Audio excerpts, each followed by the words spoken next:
morning. Did you sleep well? You were exhausted yesterday, right? As soon as your head hit the pillow, you were out like a light.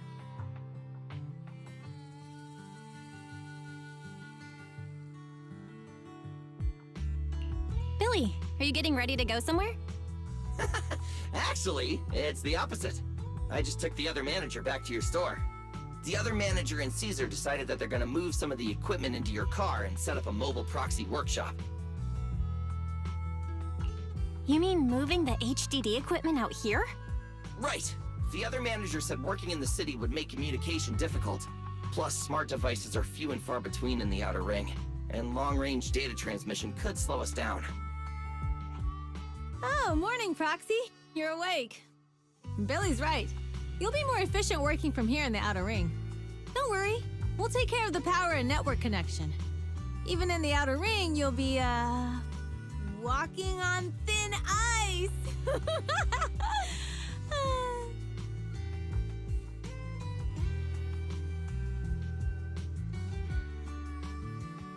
Hearing you say that makes me a little nervous about our new working environment. By the way, before the equipment arrives, let me take you to Blazewood and introduce you to the townsfolk. Lucy said you might not be used to roughing it with us, so I got the mayor to prepare a place for you. Oh, you shouldn't have. It's no problem.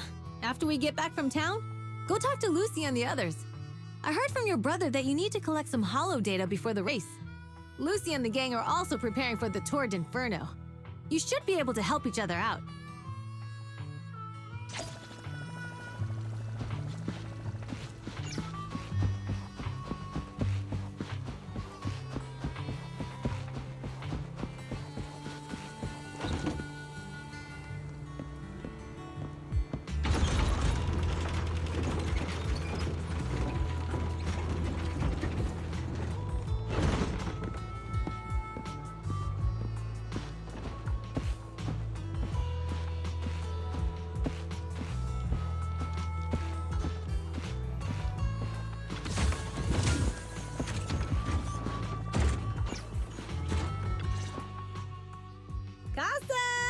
I brought the proxy to say hi.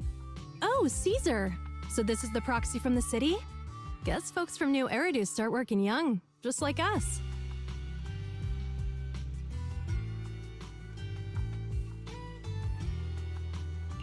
Ceasar, who's this young lady?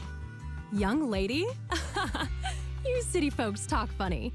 I'm Casa, the mayor of Blazewood. The Sons of Caledon have taken good care of our town.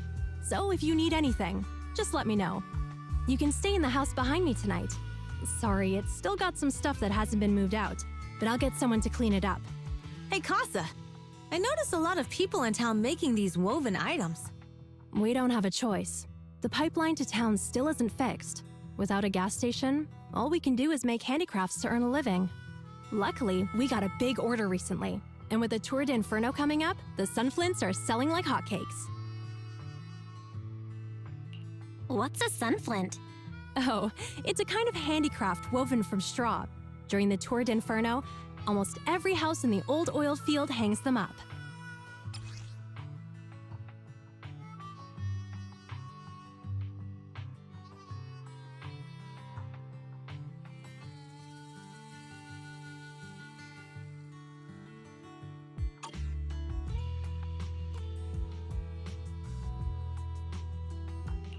The pattern looks like a face.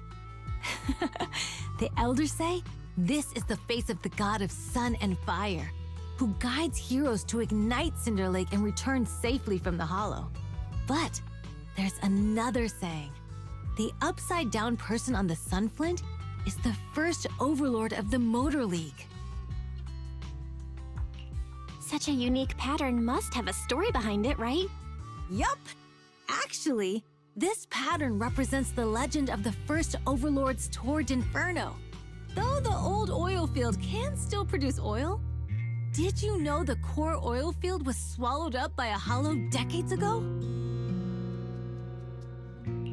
Wait, isn't oil susceptible to ether corruption? After the disaster, etheric matter seeped through the underground facilities and oil pumps, ruining the shallow oil reserves. But luckily, the collapse of the only deep drilling facility formed a unique natural gas vent. The burning gas kept the etheric matter from spreading further down. So the natural gas vent is Cinderglow Lake? The appearance of Cinder Lake saved everyone's livelihoods in the old oil field. But even with Cinder Lake, we can't rest easy. Natural gas and etheric matter burning together can easily turn into ether crystals building up around the lake. If left unchecked, more and more crystals will build up and eventually block the vent, extinguishing the lake. If that happens, the underground oil will be doomed. There was a time when Cinder Lake nearly went out. In order to save it, a young man and his friends risked their lives to enter the hollow and blast open an ether crystal using a special spark stone, just like the one in my hand.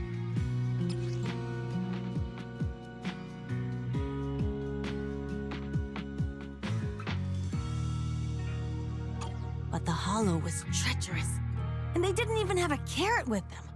By the time they reached Cinder Lake, it was almost completely covered with crystals. Out of desperation, the young man rode his bike into the only spot that was still burning in Cinder Lake and managed to ignite it.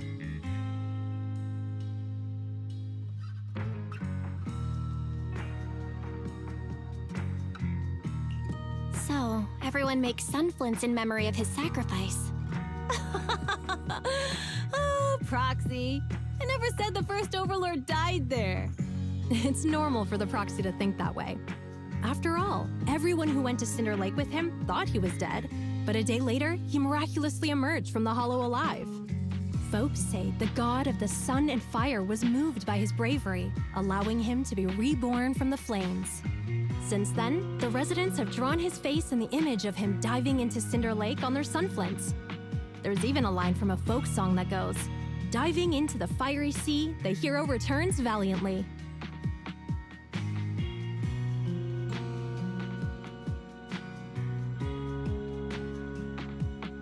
Glad the story has a happy ending. Right? If it ended tragically, the Tour d'Inferno wouldn't be so epic. Of course, the first Overlord did more than that. After he returned, he gathered all the biker gangs in the old oil field and formed the Motor League. He also made the rule that the Tour d'Inferno would be held every few years to prevent a similar crisis at Cinder Lake. Yeah, that's why the Tour d'Inferno continues to this day. It's still a feat only the strongest bikers can accomplish, but for us residents, it's become more of a festival.